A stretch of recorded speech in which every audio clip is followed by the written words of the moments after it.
Hey everybody, welcome to Trailer Punk Podcast. My name is Justin Hamline, and today I have David. Is it Halioso or Javelosa, right? You got it. Thank you. Yep, I just want to make It's, sure I said that right. it's like a jalapeno.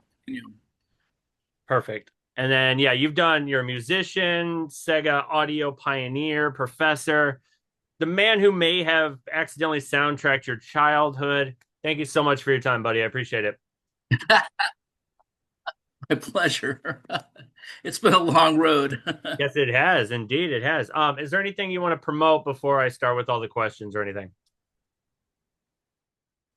Well, as you probably remember, my band was Los Microwaves in the 80s, Hmm? and we are going on a revival tour to the East Coast at the end of actually at the beginning of October. So we will be on the East Coast. I'm based in LA, if you haven't figured that out, but Yep. um, we've been performing as Microwave Buddha, which is a kind of a combination of my previous two bands and recording acts. And recently, we've been asked to do live performances, including an East Coast leg, starting with a live on WFMU in New Jersey on October 2nd, or no, October 3rd, excuse me, Friday night, October 3rd. And then we are going to be co-billing with the Bush Tetras at the Market Hotel in Brooklyn on the 4th. So that should be a pretty fun show. There's going to be a couple of other local no wave adjacent bands opening up for us. And it's going to be us and the Bush Tetras Saturday night, Market Hotel in Brooklyn, New York. That's amazing. How does it feel to be back? Like just getting up on stage, just doing the old Very stuff. bizarre. Yeah, It's is it's it? yeah. I mean, uh, I was asked to do a guest appearance last weekend with the band Le Shock, who had covered TV in My Eye, which was one of those microwave songs. Evidently, it was a bigger song for them than it was for us. I love that. Yeah, so they headlined the Happy Sundays Festival in Long Beach last weekend, and so they dragged me on stage for the finale, and I got to sing the song that I wrote, 35 years earlier, with LaShock to a crowd of crowd surfers and stage divers. It was pretty wild. That's got to be surreal just to kind of relive that whole synth punk era again. You know what I mean? Oh yeah, yeah. Well, it's been bubbling. It's been slowly bubbling in the past. I mean, I restarted my record label, Hyperspace Communications, about 10 years ago, Yeah. uh, due to requests from other younger labels wanting to license our older stuff. And I had evidently more stuff than they were able to handle. So I just said, so they said, well, why don't you release the rest of your stuff and we'll distribute it for you? And I said, sure. Wow. So I've been doing about two releases of either neo new wave, or I have an ambient line, and then I have my own material of kind of electronic, loungy, video gamey kind of music. So we're coming up on 20 titles for the label.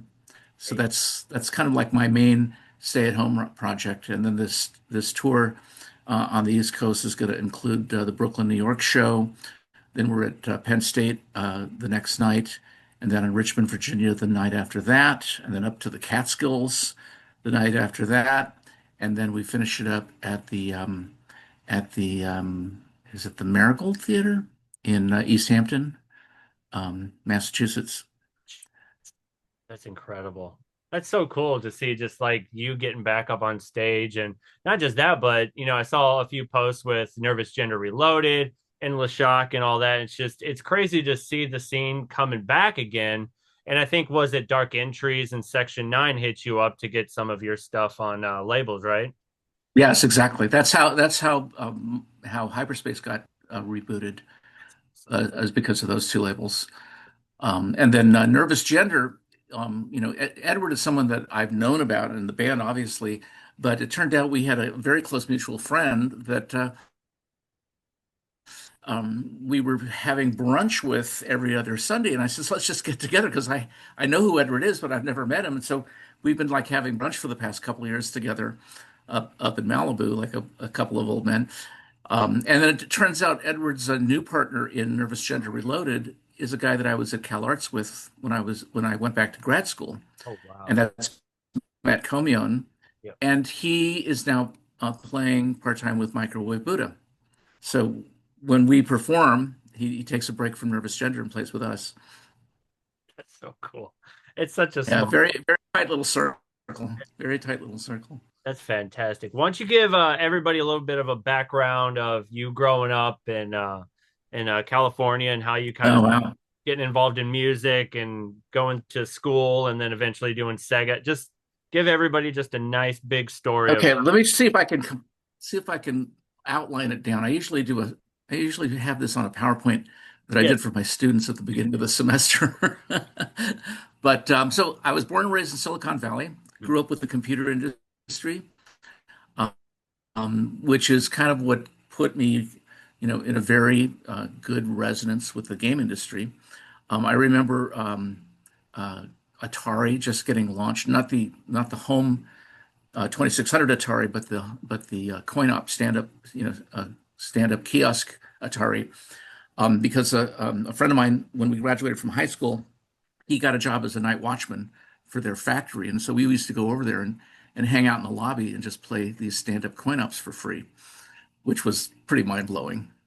And then I just was aware of them being around, and then so from that point, that was the end of high school.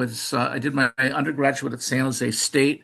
My first trip to New York was the senior year in my undergraduate, where I did a project downtown with some choreographers and some synthesizers, and I just got the feeling of what it was like to perform and produce stuff in New York. So when I came back to California, finished school, moved up to San Francisco, and just then the new wave scene was starting up, and so rather than continuing with grad school, I decided I was going to do a band and do recording, and we actually did our first single with Los Microwaves at Mills College. They had a recording studio there. So Los Microwaves basically, started off as a recording project and then, of course, a live project. We started playing at the Mabuhay Gardens with all the punk bands in the early 80s scene. Um, One of the first things I wanted to do with it was, of course, bring it to New York Yep. because the scene in New York was also happening. And I figured, rather than just being a local band playing in local clubs, if we could, kind of schedule our vacations around different cities, we could do the band in different city places and at Yeah. the same time sell records and do radio spots. So, Los Microwaves kind of launched into being a national band right from the start. Eventually, we ended up with a label in Los Angeles, which was Posh Boy, Mhm. um, and um, and then an agent in New York, Janie Friedman from Wartoke. She had worked with everyone from Patti Smith to television. In fact, I think she even booked Jimi Hendrix into Woodstock at one point. I know it's pretty legendary. But she got us on the road with a lot of the IRS bands because she was renting space to Ian Copeland.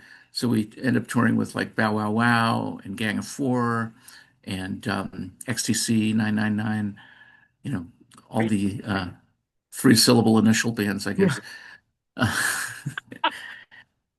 And Los Microwaves kind of just, we released a handful of singles, the one album with Posh Boy. I was also doing Baby Buddha at the time, which was my jam duet with Charles Hornaday. So we kind of did some performances of that at the same time. But that album on Posh Boy actually sold better initially. But when Los Microwaves kind of wrapped it up in '83 in New York, I went back to San Francisco and basically thought I should you know, keep moving. So Yeah. I was doing more Baby Buddha, and then I decided I was going to move to Los Angeles for the first time, get closer to the music biz, Mhm. which was kind of fizzled out. I don't know, by the time we got to like the mid to late 80s, the whole scene really wasn't happening. Everything else just seemed a little derivative. So I finally actually went back to grad school, and I did my master's in composition and electronic music, computer music mostly, at Cal Arts. And that's when I met Matt the first time, Matt Comion, who was doing his undergraduate work.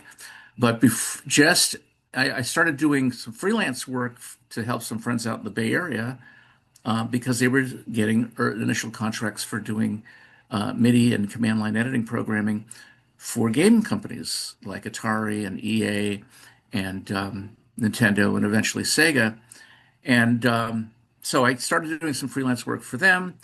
Uh, I was doing some other kind of multimedia production stuff in LA. So, just as everything was starting to go digital, I graduate out of Cal Arts and I get hired right into working for Sega as an audio director and a composer. Wow. So that was, I guess that was early 90s Mhm. at Yep. this point. Yep.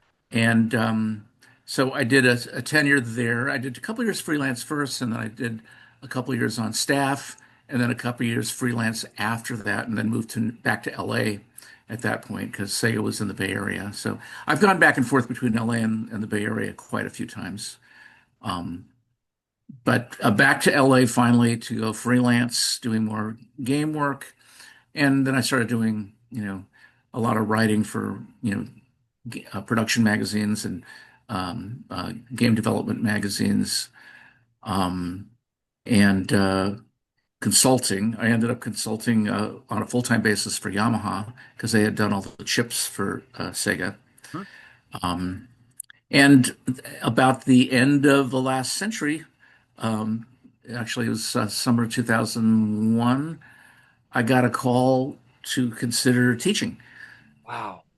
And that's when I ended up, at that point, Yamaha was kind of like running out of what to do with their particular technology, the XG XG. technology, and they were going to start doing streaming audio for ringtones. And I figured I'd already done handheld units like the Game Gear and the Game Boy, Yep. so I thought, okay, I'll just jump on this teaching gig and see what happens. I didn't even think I was going to get it. Turned out it was a full-time tenure track position. It's good. And I checked in to this multimedia program, which basically I said, the only way this is going to be viable is if we turn it into a game development program. So I basically spent the first couple of years turning it into a game development program at the Center for Media Design in Santa Monica, Yeah. and spent about 23 years doing that. Awesome. So I mean that was like my bread and butter. It Yeah. was like my main gig. But around 2005, I had students that were coming around to the fact that there was a whole new wave scene in the 80s, and they kind of ID'd me as part of that scene. So I was being asked starting to do some shows. And then I also had students that kind of like were pretty hip to the stuff that I was doing at Sega.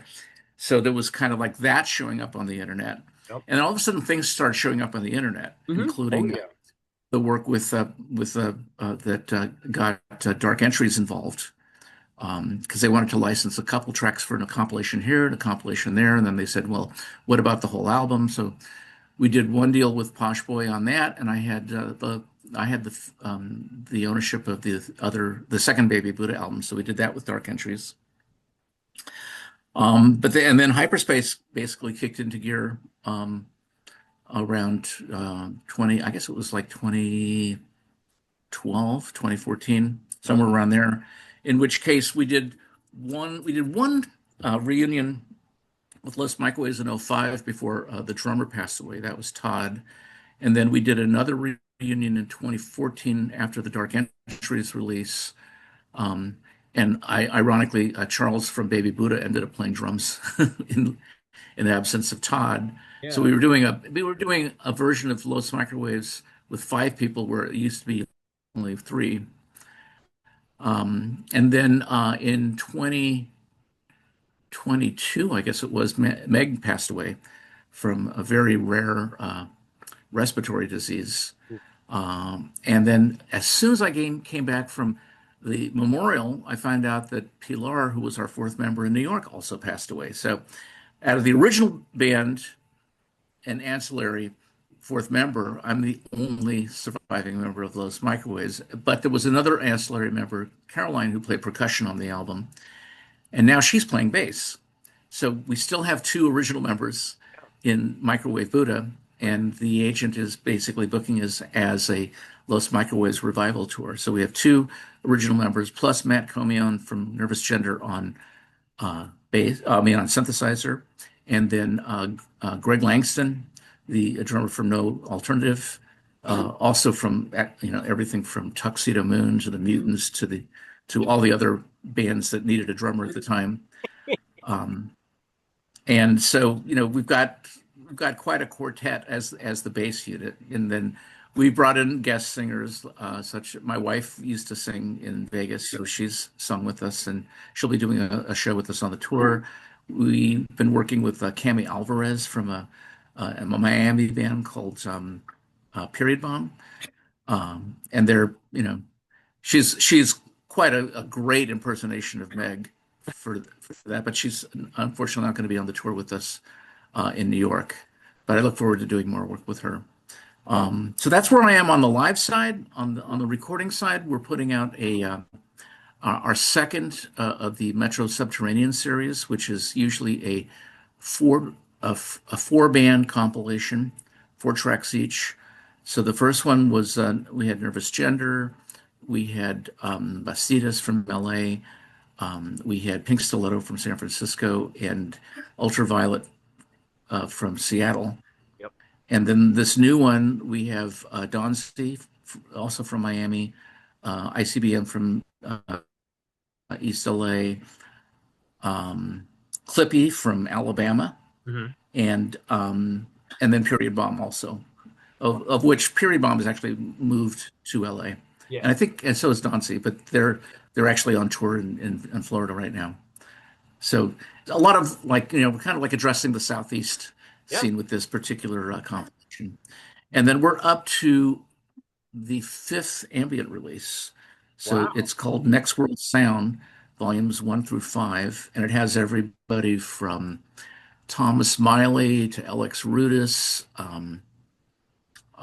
Jack Curtis Dubowski, um, the Kevin Fullen and Frank Eaton, who used to run Noise New York, Oh, wow. and Kevin, Noise New York had everybody from the Bush Tetras to whoever recording there. Yeah. But I know that Kevin is on tour with Sus currently, Yes.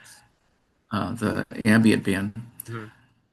and let's see who else is, and then we have the most recent release, the Ambient 4 album, has Stephanie Nafy from The Underthings, Squash and Biscuit, and then the new one is going to have Knox Chandler, who was a guitarist that I worked with when I went solo originally, and he's played with everyone from Susie and the Banshees to the Psychedelic Furs, but this is his ambient stuff, so it's That's going to be awesome. a nice release. Yeah, he's doing a full album release Okay.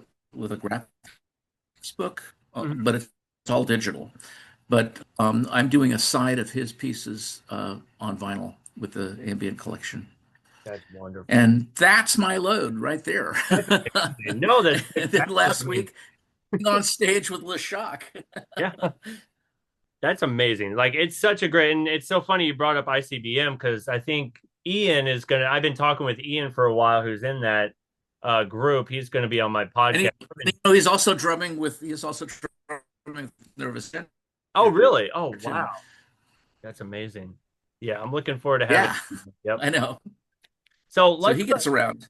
Yeah, I know. Yeah, and that's what's great is that the scene still keeps thriving. Everybody kind of latches on to different projects, and like it's a very punk thing to do, where it's you get in where you can and just keep. It's a great source of networking with other groups. Absolutely. Well, the funny thing is that the whole punk rock networking is what we got. Well, it's fascinating to see that video game music, especially classic video game music, has made this sort of return to future or retro futurism in a way. Did you really expect to see that coming? Really. But, I thought video games were very significant at the time, and I looked at them as the next big cultural thing. One of those people that were playing with the Marigold in Massachusetts on October 8th is a band called Battle Mode. I don't know if you're familiar with them, but they're basically 8-bit chiptune Yeah. based, and that's going to be interesting. And then also on the bill is a New York band called Death is Genre, and they're another upcoming no wave band that's also playing with the Tetras and us.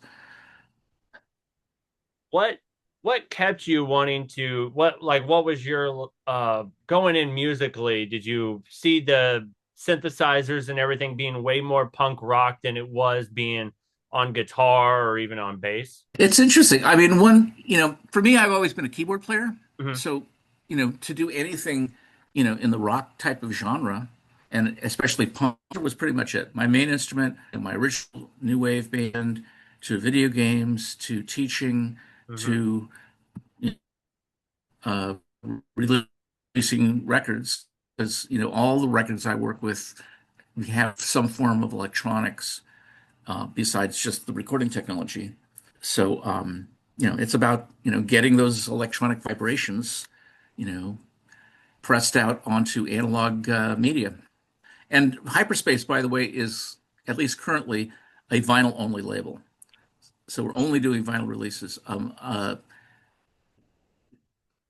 Dark Entries actually does our Bandcamp, so you can get the digital form through them, but we don't handle anything but the vinyl. That's smart. Now, that being said, I've been talking to people off and on about doing cassette releases, but Come we back. haven't quite formalized any of that yet. Yeah. I have released a few things on some cassette compilations put out by other people, um, but I haven't really driven my own project. Did you tell me about what type of sound design did you feel like you brought that truly made you stand out above all the rest when it came to working with Sega?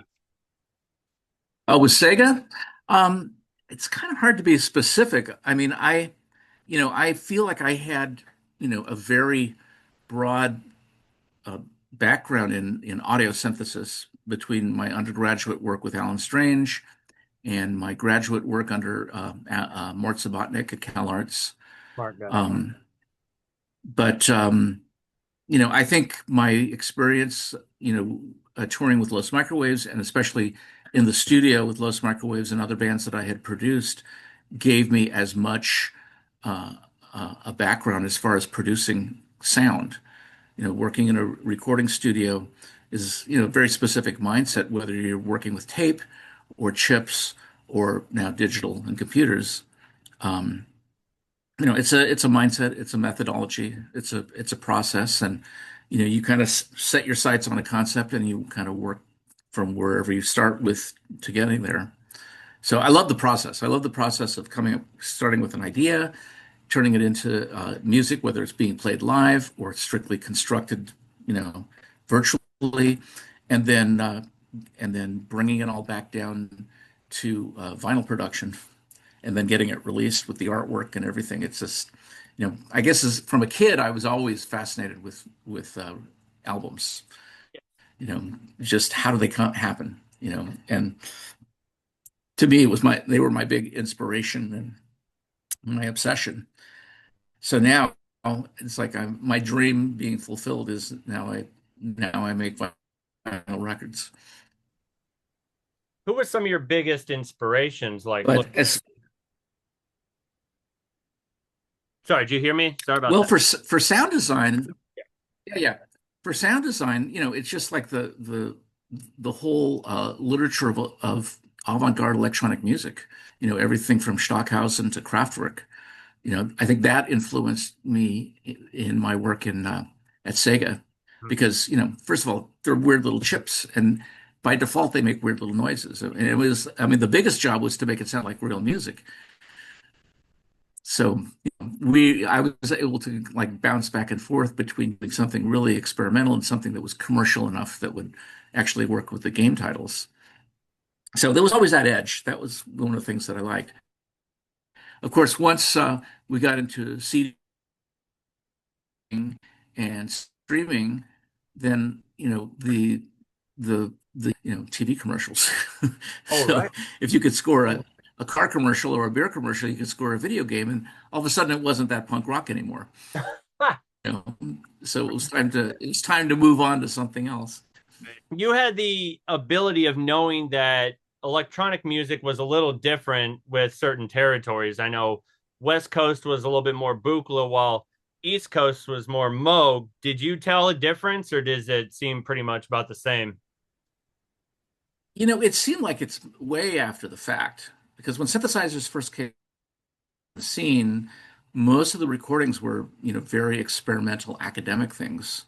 You only started getting a few novelty records with, experimenting with synthesizers like like the popcorn tune and and then it was used very subtly in production, like with the Beatles and a lot of the major pop acts. It was only until I guess in the prog rock days with Yes and ELP that you started hearing the synthesizers really coming to the foreground as like something new and you know kind of ostentatious, which I was enamored with that stuff, but it was the accessibility was very difficult for people starting off. So I really struggled to get my hands on electronic instruments, and I would always go for the older models that were available or used models that were available.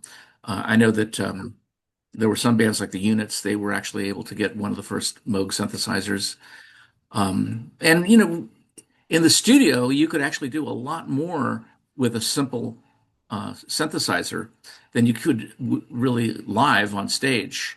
So, I was gravitating more toward doing as much in the studio as we were doing on stage. But, working with Meg Brazil from Los Microwaves, she brought a whole level of theater because she was an actress when I met her. And she played ukulele. I said, well, that's a four-string instrument. You could play bass just as easily. So that's basically how Los Microwaves got launched, doing, you know, kind of punk electronic compositions with her theatrical presentation.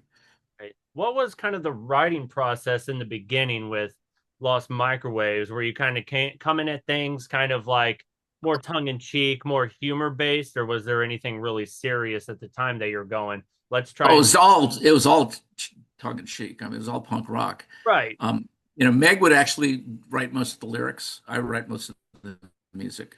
right. And so our most of those microwave stuff that really worked was a collaboration between the two. And then, as we went on, we started doing a little bit of each other's stuff. She would start writing songs based on her bass work, and I'd start, doing more lyrics just to make her, her spoken word stuff work with, the musical structure. Um, But as far as the East Coast West Coast thing, for me it was more about scenes. For me, the punk scene in New York always seemed to, just about 6 to 12 months ahead of where we were on the West Coast. Yeah, I agree. So, Yeah. so by moving back and forth, I always felt like I was able to pick up on what was happening in New York, and then bring it back to have a cutting edge when I was back in San Francisco. And so that was always kind of an interesting phenomenon. As far as the East Coast, West Coast synthesis, I think that's something that I think, it was more of a perspective that developed, decades later. People were just like saying, well, the Moog is much more melodic and how much it's been used for commercial music. And the Buchla is just so experimental and nobody really did commercial stuff with it. But I mean, Suzanne Ciani did tons of commercial stuff with Buchla, as did uh, a number of commercial composers, and there was plenty of avant-garde stuff being done with the Moog, on the East Coast, mostly academic stuff. But you know, some of my favorite electronic artists from the '70s and early '80s would have both in the studio. So it wasn't a matter of, what brand of guitar are you going to be featuring? You know, it's like they're all just instruments and we use them as best we can. And, the ones with the best interfaces are the ones that are easier to use. So I have my preferences as far as interfaces go. What are your Uh, preferences that you would say like right now? Like what's your kind of go-to when you're going, okay, I'm gonna step in, I'm gonna create something. What's your go-to favorite one? well, most of my creative process is kind of post video game music. Yeah. So, I've only really performed it solo as under the name of Mega Drive Rex, which might be rearing its head next next spring at an 8-bit festival. Yeah. So, Well, Mega Drive Rex played at the Indiecade Festival a couple of years ago, which is the kind of the Sundance of video games. And I used a couple of arpeggiating keyboards. I used a Sega Genesis with a GEMS a feeder card and a Commodore 64 with a Messiah MIDI attachment, and I was able to sequence these two game machines in real time with a couple of drum machines and arpeggiating keyboards. So that's kind of what I use in the studio. I mean, I have actually, here, look at. Let me take my background off. Um, do that here. Um, I changed the interface since the last time I used it. Okay, no background. Here we go. go. So now you're in my studio. Nice. So over here is one of my setups. So as I said, I use a couple of arpeggiating keyboards here. And then here's a Behringer TD3 and a Behringer Prophet 600 clone. I have a couple of the Moog modules, the Subharmonicon and the Spectravox. And then here's my custom rack of Make Noise. Um, just a very, very modest rack mount and a Dreadnought Mhm. effects processor. And then over here, hopefully I don't unplug anything. I have a couple of other units, I have a 606 clone and a DFAM clone and some rack-mounted MIDI sequencers and a rack-mounted WASP. And then for live, what I'm using over here is a Korg SV1, which is my main 88 keyboard, and then a Yamaha DX200 with a MIDI controller, which gives me a nice FM lead sound. That's the funny thing, I never really liked working with FM, when it first came out, but after working at Sega, all the chips were FM synthesizers. So I ended up picking up a DX200 when I worked at Yamaha, which basically is a DX7 in a beatbox. Mhm. So it's got a sample-based drum machine with a DX7 built into it and a sequencer. So I've been using that as a beatbox, a sequencer, a drum machine. And when you send MIDI to it, it's a DX7. Right. So I can have three things in one for live, and it's great. So I use it. I use the DX7 lead voice, with a MIDI controller, and everything else. I use the SV1 as a main thing. It has some nice Farfisa organs. It has like the Los Microwaves organ sound and a lot of nice distorted Hammond organ sounds and some distorted electric piano sounds. Which I mean, Los Microwaves started with uh, like a totally beat up, distorted Wurlitzer electric piano, which the SV1 does, and then I ended up switching to a Roland RS09 organ strings synthesizer, and so it does a fair job of replicating both of those things. So I kind of have them both in one box and has a nice pro feel. Now, whether I can afford to carry it with me to New York is another question. I'm right now debating whether I'm using smaller equipment or bigger equipment or renting bigger equipment once we get to New York. So. Probably more focused on let me just get everything for the sound and stuff because I know a lot of musicians like to have vintage gear to be like, oh, look what I got. You know what I mean? Like as a show off, that type of situation. Well, there's a certain appeal to that, but the thing about vintage gear is it breaks down, and it breaks down in the studio, which is annoying, but breaking down on tour is devastating. You know, and then you're really in a compromised situation. And I've been dealing with vintage gear from day one because I could have never afford new gear. So, I treat my new gear as well as I can, and my vintage gear, usually doesn't travel as far. Usually, the older the piece of the gear is, the less it travels. So, because I would rather keep it intact for working in the studio. I mean, I even have an old Synthi EMS AKS synthesizer, which is kind of one of the things that I had originally started on. And that little yelping sound is my Yorkshire terrorist. Okay, it's no Yeah, problem. let me see if I can get him out of the. Oh, go for it. Yeah, do what you gotta do.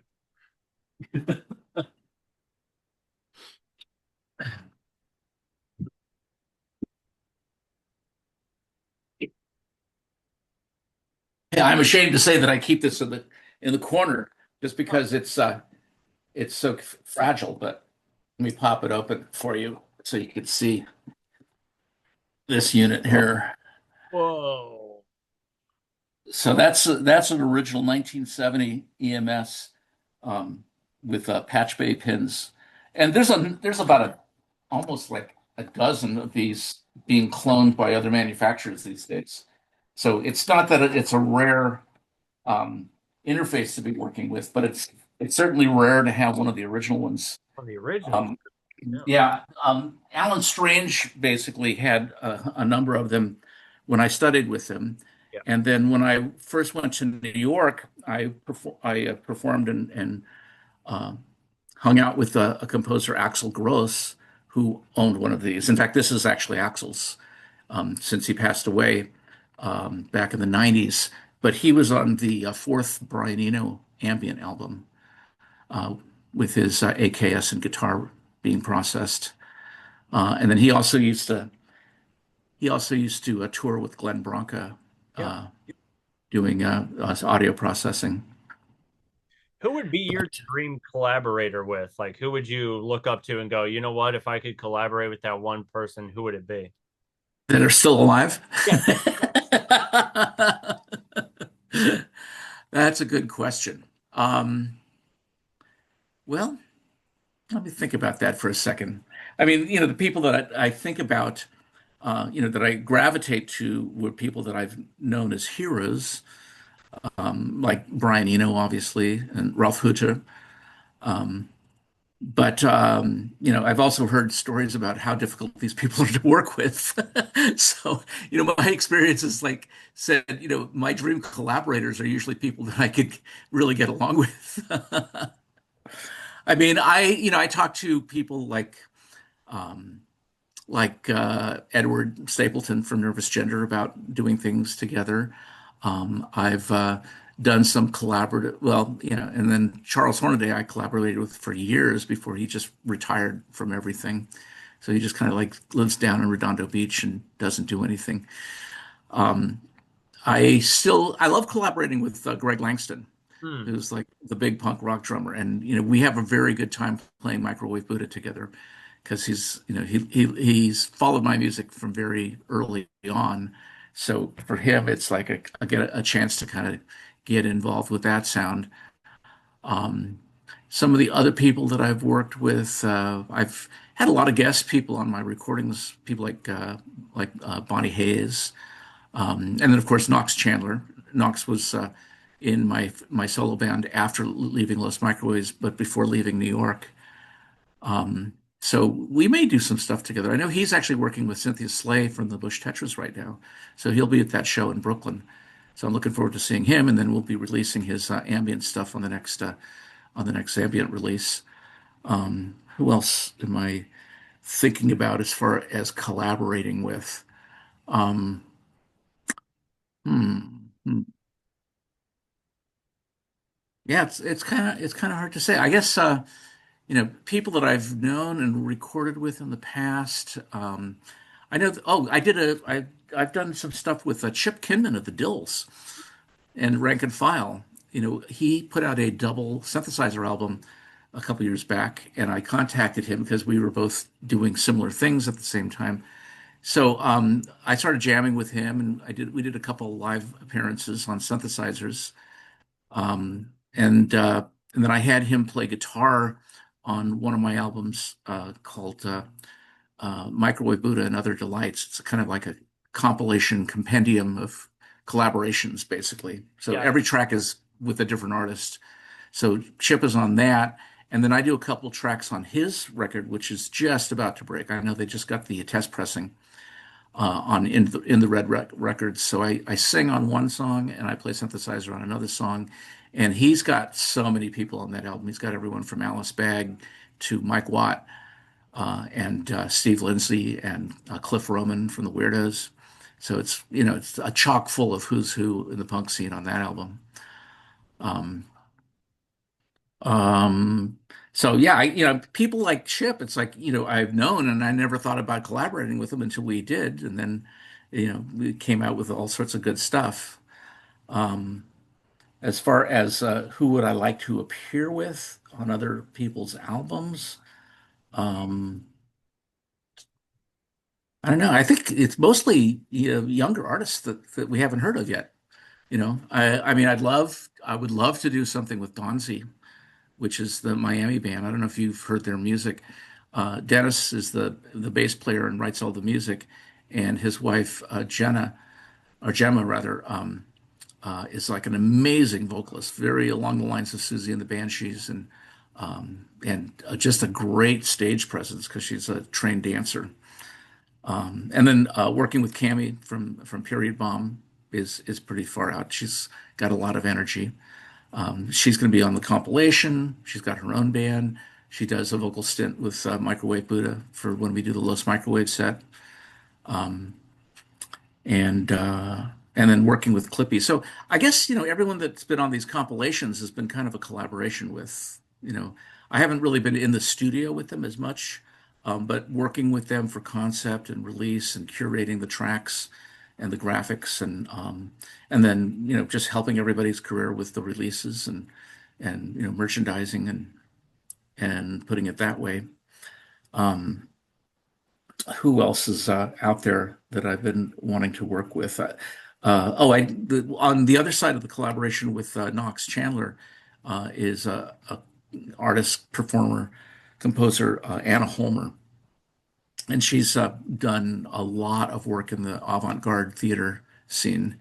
So we have a almost 30-minute piece live recording of that where she's doing everything from spoken word to vocal sounds and little acoustic devices and electronics. And so that's going to be on Next World Sound Volume 5. And that's going to be coming out too, hopefully by the end of the year. And let's see who else is around that I could be collaborating with that I would think of. We do because of you know who is in Microwave Buddha these days. We try to like play a little bit of everybody else's legacy. So we do a couple of Tuxedo Moon songs in our set because both Greg and originally LX, who was in the first version of the band, both played with Tuxedo Moon. In fact, whenever we play the Bay Area, LX is the synth player, and then everywhere else it's Matt Comion from Nervous Gender. Man, So it's a very personnel fluid sort of band. great. That's amazing. Tell me Yeah. about the difference between Lost Microwave and Baby Buddha. How did you kind of step away from one project and moved into another? And did anything really change? And how did you kind of develop the songwriting process? Oh, that's very interesting. Well, Los Microwaves, I only had a band in mind. Just I wanted to be a band. So originally, I was working when came back from New York after doing my undergraduate. I was jamming with Charles, and he was such a consummate musician, but he was also, that was his livelihood. So he would be doing commercial gigs. And I was like, we were recording and per jamming. This is well before I met Meg. And we were like saying, okay, well, there's this club scene happening, and we should probably do a band like this. And he says, well, man, I need money. I'm going to go take this gig in Hollywood. So he ended up like playing in a cover band at the Holiday Inn in Hollywood, that little rotating restaurant above Hollywood and Vine. So yeah, he was playing in the cover band there. And meanwhile, I had met Meg, and we got into the studio, and we started the first those microwave singles. All the time thinking, I'm going to create this rhythm section with a bass player and drummer, and then when Charles is done, he'll come back and join us, and we'll have a band. Well, by the time he came back, Les Microwaves had already done an East Coast tour and put out a couple of singles, and we were just known as a three piece. But I said, look, I still want to play with you. So we went back to our jamming, and I said, you know, there's this band in New York called Teenage Jesus, Hmm. and and I thought, wouldn't it be cool if we called ourselves Baby Buddha? And so that's where that name came Oh, from. I love that. So brilliant. And so we did a couple opening dates with Los Microwaves, just as him and me. And then people just wanted to get on stage and jam with us. So Baby Buddha became like a live jam band. Oh, So cool. whoever we were playing with would get on stage with us. So an original third member was an old girlfriend from San Jose, Jet Lavon. And the only reason why she got in the band was because she had a Wasp synthesizer, That's a good one. Yeah. which was a great sound. Great. And then Meg did some stuff with us. And then by the time we got into the studio, we did the first single, Stand By Your Man, with Kathy Peck from the Contractions. And Meg was in that session. So we shopped it around, and Kathy got Howie Klein from 415 Records to release it. So it was released as a single on 415. But when it came down to an album, there were no other takers except Posh Boy, Oh, okay. which, so this was actually, I had done a 12-inch David microwave record with Posh Boy, but we did the Baby Buddha album with Posh Boy before Los Microwaves because Los Microwaves was on a completely different track, with New York people and New York labels and agents. And so I thought, just as a goof, let's do a Baby Buddha album with Posh Boy. And so I had a pile of tapes, multi-tracks that I'd been working with and without Charles, and we took it all down to the studio, and we just started, Posh Boy fronted a session with 24 tracks, and we dumped all our stuff onto 24 tracks, and we're mixing and cutting and pasting and doing all this thing. I mean, but in the final thing, it took six, it took, let's see, four pairs of hands, Wow. me, Charles, and two engineers to actually do the mix live because there Oh, was no automation in the studio. So we performed the mix, and then that mix, the master tape after the record was released, ended up getting destroyed in a flood. So when we did the re-release, I had to take the original multi-tracks, dump them into Pro Tools, oh. and rebuild the the mix in Pro Tools automation. And then I gave the whole mess to Geza X, and he did the remix on it. And I swear it almost sounds better than the original one. But that's how Baby Buddha happened. It was basically a project band. It was like kind of like a fuck around jam band on stage in San Francisco. And then we kind of like did the same thing live in the studio and came up with the music for Teenage Sex, which ended up outselling the original pressing of Los Microwaves. Tell me, how did you kind of come in to build a concept? Are you lyrics, melody, concept? Like, kind of tell me about the process with Baby Buddha, how you'd come in and just go, okay, I'm influenced. I have a song idea. Tell me about your process. Well, with Baby Buddha, it was mostly jamming. Yeah. So Okay. starts Jam. with a drum machine. I usually go to like some sort of a bass line. Charles starts doing some improvisation. Um, in the studio, we would kind of start the same thing. We'd start layering on different things, and we'd take things in, take things out. Um, with "Stand By Your Man," we had the idea of recording this Tammy Wynette song. But we started with jamming, and then I said, okay, let's throw the chords of the song on. So Kathy has something to sing with. Yeah. And so if you listen to it, I mean, it almost sounds like the melodic instruments and the vocals were recorded separate from the rhythm section because they were. The only thing in common was the tempo. And then we start cutting and pasting, and back then the original dub mixing was very very popular with Jamaican music. So we were like punching things in and out with lots of reverb and echo, and we were basically doing dub mixes, and that's basically how we would compose and arrange, and mix at the same time by punching things in and out, you know, pre-digital and pre-automation. We had a multi-track, we had a mixing board, we had some digital effects, but they were all just in line, like reverbs and stuff. And then it was all like going from tape to tape, So we were performing it live to a two-track master. And then once we had the two-track, well, actually, yeah, we actually performed live to the multi-track. Then we would perform the multi-track live mix to two-track, but we would in the case of Stand By Your Man, we did two different things. We did a 3 minute radio cut and then like a 15-minute art piece, Oh, which we ended up that ended up being pressed on the B side of the single. So the B side of the single is at 33 and the A side's at 45. there you go. That's a And then we put both of those on the Music for Teenage Sex album. I mean, just those two tracks filled up a third of the album. mm-hmm. So it was very easy to complete the rest of it, between stuff we already had in the can and stuff that we just made up on the spot once we got we did that at North Hollywood at Brian Elliott's studios. Brian Elliott, the guy who wrote Papa Don't Preach for Madonna. Yep. And then he ended up going into hiding because of some pyramid scheme. And that's just the way of LA, isn't it? Right. So Yeah. But anyway, so yeah, that was just one crazy long journey. But the whole concept of just cutting and pasting as a form of composition as opposed to sitting down and methodically programming and writing out the whole thing ahead of time. I don't think I could have become the composer that I am without, you know, cut and paste technology, whether it was cut and paste analog or cut and paste digital. Just because these are the tools. These are the tools that I've learned how to use.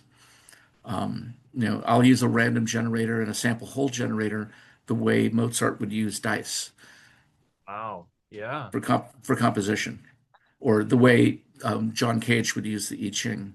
hmm Yes, that's true. He did. And I still use the I Ching. That's You know, cool. No, that's awesome. That's perfect. yeah. On top of it, I mean, I have to count like my blessings. Like I feel like one of the greatest values in my life was academic uh, avant-garde composition and electronic music in the academic sense. Even though in the punk scene, most of those people were coming from visual art schools. There was only a few of us that were coming from music schools. And it's such a unique collaboration because, again, talking with Edward, he came straight from Ireland to Britain and then from to LA, and he brought visual aspects to it. And you can see it in his work where it's very costume based, very visually Oh, based. he has a whole wardrobe line that he Yeah, does. it's It's crazy. amazing. Yeah, it's Yeah.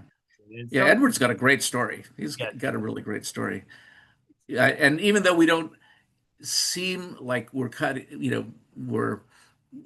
from the same place, we intersect on so many levels. many levels. Yeah. I'm surprised we never met before, 5 years ago. Yeah. Yeah, for real. And it's incredible that you guys are really just helping keep the scene alive and just keep it going, It's still out there. A lot of people don't know Yeah. it's still out there. Well, I have to say the other major influence was my undergraduate instructor, Alan Strange, who is a composer in his own right. And I mean, he wrote the book on synthesis, Yep. um, and was a partner, very close partner with Don Buchla. But Alan had come from LA and come from the studio scene in LA. So he brought, recording technology and studio methodology to the classroom when I studied with him at San Jose State. So I wasn't just studying composition or learning to use a synthesizer. I was learning how a studio works. Whether it was tape or editing or effects or you know just the things that you would do in a studio. Setting up a microphone, overdubbing, dealing with noise, foreground, background mixing. I mean, even that carried on to what we did in video games, because like in video games, you were restricted to how many voices you could use. You were restricted to the quality. So, I would put the higher resolution audio in the foreground, and I would use the 8-bit stuff in the background because you wouldn't notice it as much. So in a way, it was kind of like a hand-wired audio compression technique. You put the cheap small stuff in the background so that you don't notice, and the expensive high resolution stuff in the foreground. And even today, even though I'm working with computers, what I dump into my computer recording is all these noisy analog things. So you're constantly juggling with noise and compression and noise reduction. Um, and of course, I do everything quick and dirty. You Oh, know, quick and dirty, cheap and easy. that's the best way to go, right? But and then the whole thing finally gets mixed down at 48K, Hmm. 24-bit. Um, so it sounds intentional. Yes. I mean, there's a lot of noise on everybody's recording, but as long as you are of the mindset that it's intentional, then it's supposed to be there. Like the splatters on experimental painting, or the flaws in fine leather work. It's all supposed to be there, Yeah. and it's part of the artwork. Tell me about coming in and working, everything that you now have and everything and then they're like, okay, I'm going to throw you in to start creating video game music. Did you have to like kind of relearn a whole new system, or tell me about that process? Well, I was brought in to do video game music because I already had the skills that they were looking for. Right. I mean, what LX was dealing with was we were dealing with 8-bit computers Mhm. for command line editing. So it was command line event editing. This is pre-MIDI, but Yes. eventually they got converters to take MIDI files and convert it into this command line, visual language. Right. I mean, it's basically command line programming. No Windows, no GUI, no graphic user interface. It's just text. And the text is code Mhm. that gives you instruction, or the text is content that gives you musical information. So that's what the music was being dealt with. And then the sound was more instruction. The sound was basically what instructions are you giving to this chip to make it high pitch, low pitch, you know, a noisy sound, a square wave, a sawtooth wave. And I was basically doing that with my first FM synthesizer. Well, any FM synthesizer back in those days, you had like a 2 by 12 LED interface, and that's how you programmed it. So, I mean, that was a step backward for electronic music because it basically killed the creative programming process of twirling knobs and multiple knobs at the same time. You could only change one parameter and one value at once. And so that's what we had to do with like the DX7 and the TX81Z, and that's basically what I was struggling with at the time. And then I was, doing MIDI using a command line MIDI editor on a 8-bit Commodore 64, and this is how I was performing and composing. At the time when LX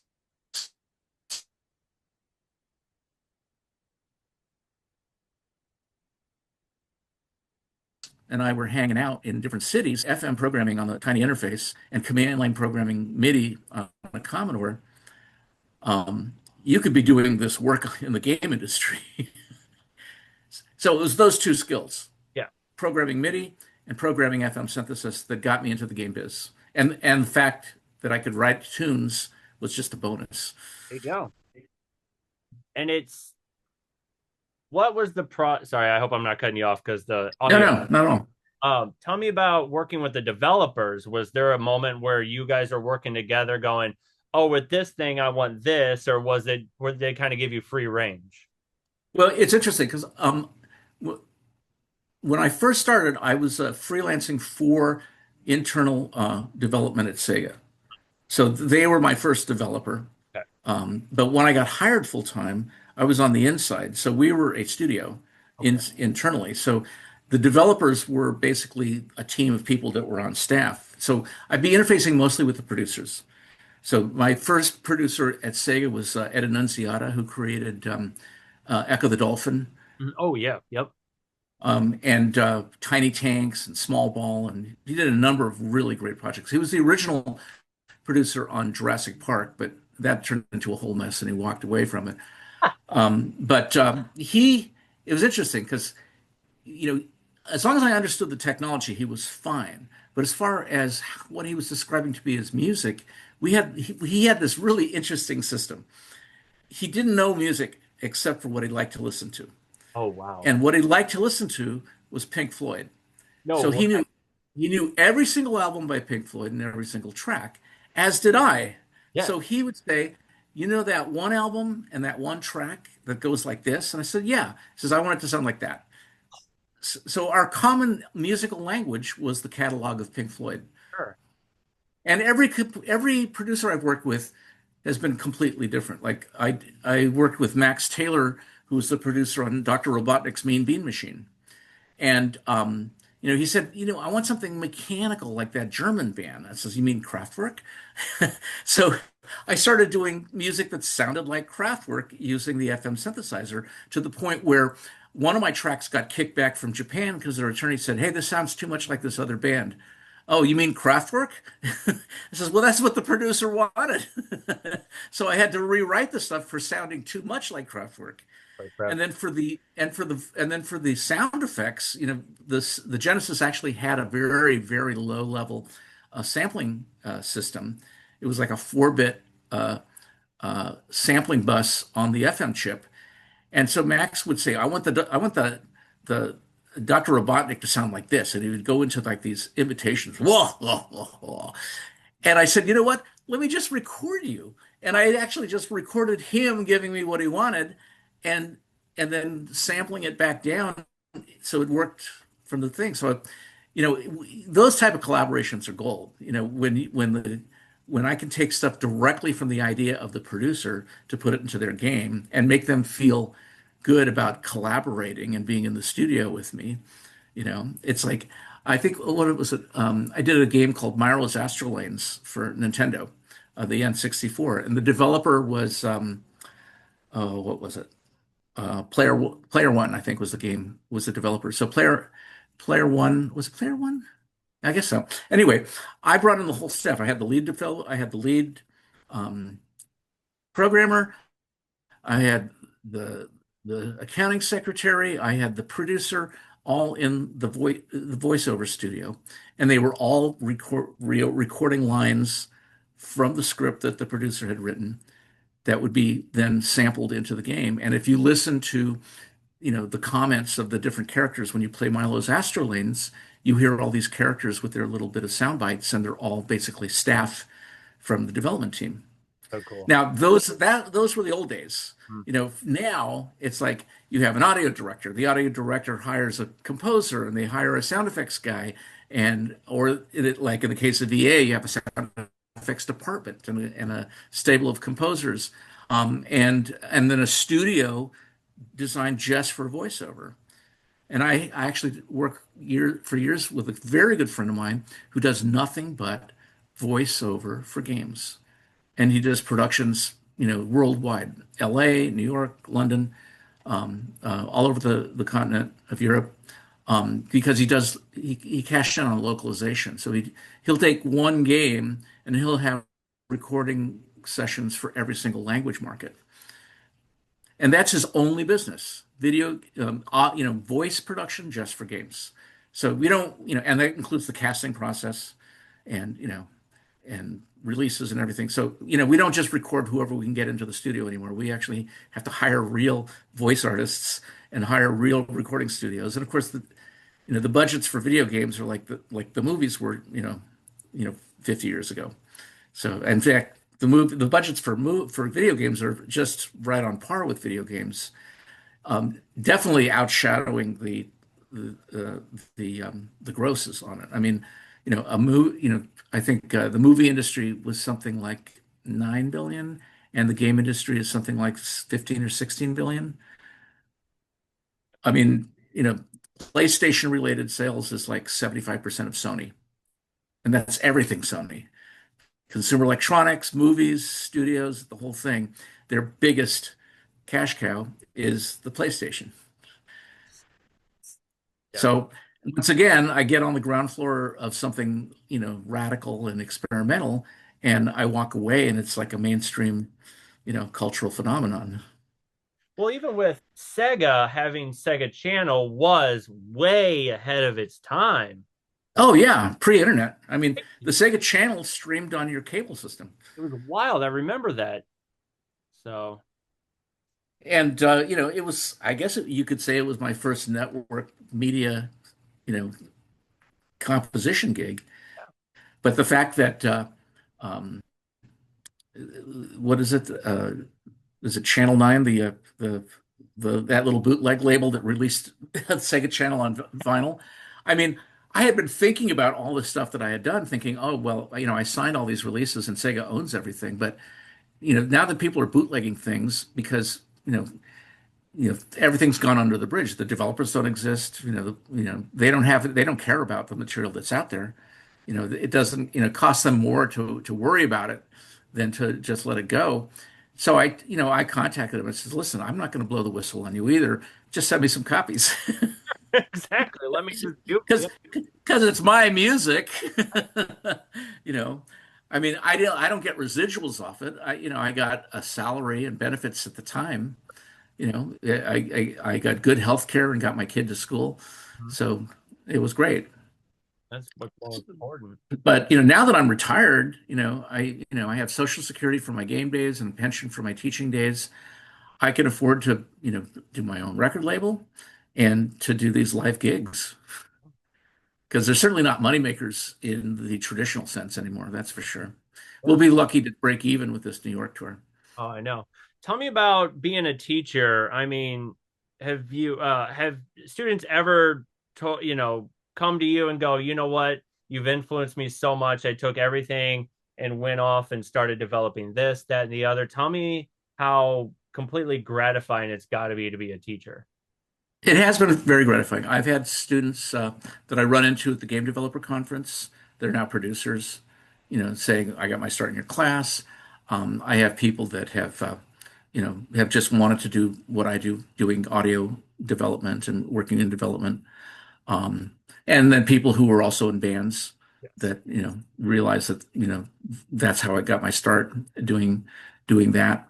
Um, I think between academia and everything related to that particular period in my life, there was a lot of opportunity for influence. I was a very early associate with Indiecade, which is the video game conference. It's like the International Independent Game Conference, kind of like the Sundance of video games. So I was a judge on their panel for all music-related games, and I would do performances for their conferences and developer receptions. I still do a little. I do a little lounge set for them every year because they hold it. They hold one of them here in LA and the other one in Paris. Ooh, Um, Chris, but jeez. then I also was on the advisory board for DigiPen, which is a big game development school up in Seattle. And they work very closely with like Nintendo and Valve and Microsoft. So that was pretty interesting, being on an advisory panel for a game for a music department and audio development program, which brought in a lot of my colleagues from, Microsoft and the game industry that I had actually known before as clients when I was a consultant for Yamaha. I mean, I tend to think that because I was a composer, Yamaha brought me in as a game audio technology evangelist. That was my gig. Was basically, you know, marketing Yamaha's game audio stuff because I had this robust, what we called the back in those days Rolodex. I had a really good game audio industry Rolodex, and so they brought me in for my contacts, and then from there, it was the same thing getting on the advisory board for DigiPen. It was because I knew so many people in the industry. I was able to put together a great advisory board for them. Wow, that's And then publishing, I published a book on game audio about the time I was leaving Sega. And I was teaching part-time when I was still in the studios at Sega at San Francisco State. And then I started teaching part-time at UCLA when I moved back to LA. And then that kind of gave me cred for teaching full-time at Santa Monica. yes. And even though it's a community college, it's very much like a four-year school. I mean, they bring people in, they like people to be published. They like people to have a lot of industry experience and not just academic experience. So it was a pretty good thing. It's kind of like top of the line um, vocational type Mhm. of thing. You get a lot of people who are leaders in industry, and then they put them in that program because the advisory board is all industry, mostly Hollywood, but a lot of the advisory board is now the game industry. So because we have EA, we have Sony, we have micro. I mean, all the big game labels have development studios in LA now. So they're all part of that advisory board. But I don't have to teach there anymore. No, look at you. So you're just kind of living out your life, performing live whenever is there anything else besides performing live and running your studio and your label and stuff? What else do you like to do with your time? Well, up until the pandemic, not everybody knows this, but I was a amateur formation skydiver. So I was going out to the drop zone every week, doing like 50-way formations um, for fun. And I had done a number of events. They call them boogies in different places, like in Arizona and the Bay Area. And then, it's Labor Day. So what's happening in Nevada is Burning Man. Yep, So Burning. I attended Burning Man as a skydiver for 3 years. Whoa. So we were doing formations above Burning Man with eel banners, and we were running our own little drop zone at Burning Man. It was called the Burning Sky Camp. Yep, that's So incredible. skydiving was crazy. I mean, I think that I started that just a couple years after I started teaching because I knew teaching, it's like a full-time gig. Even though I looked at it as a day gig for my music, I didn't really know where to go with my music at the time. Right. So when a birthday came by and a girlfriend bought me a skydiving pass. And after that, I thought, my God, I can't believe I've been missing this. So, a couple of months after thinking about it, I went into it to get my license full time. And I was just, you get into it. It's a subculture, it's very, uh, co-enabling. Everybody is there to make sure that you're doing the same thing that they're doing. And you're basically up in a plane 7 or 8 times a day, just jumping like crazy fools, get down, pack up, jump again. And, you work out the formations, you do these really cool maneuvers, you get video. I mean, I'd just have to say for that period of my life, that 20 years, most of my music was on skydiving videos. So if you go to my microwave YouTube channel, that's microwave with a one instead of an I, there's a playlist called Microwave Skydiving, and it's all skydiving videos that I've scored, and most of them I've shot. Whoa. I shot most of the videos with a GoPro on my GoPro. helmet. Yeah, and it was just, I mean, I loved it. I miss it. You know, after a while, you get a little tired of the commute to get out to the drop zone, and you know, obviously everything went on hold during the pandemic, and then you also have to maintain your gear. So I had $5,000 worth of gear that was basically starting to time out, just like an airplane. So I was able to sell it to a younger jumper for the couple of hundred jumps that were left on it, and I was going to save the money for after the pandemic to get some new gear. Instead, I ended up re-releasing the Baby Buddha album. Oh, there you go. And that was again part of how, hyperspace got rolling again. I had, all that money that I'd been spending on skydiving, I just turned it into the label. That's incredible. Well, David, thank you so much. You've been true. I mean, I've looked up to your work. I love everything that you're doing, man. I mean, just from, synth punk to video game music and everything like that. Are there any words of wisdom that you have for anybody who's watching this that totally looks up to you and just wants to, you know, what kind of words of wisdom do you have for anybody? Well, I guess the main thing is focus on doing what you love. Doing what you love. If you do anything with with all of your focus, you won't have to worry about making money because doing the one thing with as much energy and as focus as you possibly can will eventually turn into something of value to somebody else, and that will eventually guide. I mean, you have to stay flexible. You don't get too fixed into one track. Look for opportunities. but really focus on the things that you love. I mean, for me, it was always music and then technology. And that's pretty much what got me through the band thing, through the video game thing, through the teaching thing, and even to a certain degree the skydiving thing, you Yeah. know. Um, and now, I'm still basically doing the best things out of all the things that I've done, and I'm enjoying it. Thank you, man. Thank you so much for everything you've shared with the world, man. Okay. Well, Justin, where do I get to see this when it comes out? Or I will be dropping it. I'm going to do a bit of editing. Since it's Labor Day weekend, I filled this whole weekend with interviews. I just dropped one yesterday, so I'm going to kind of let everything kind of breathe a little bit before. I don't want to okay, release one on top of the other on top of the other. So I'm going to sure.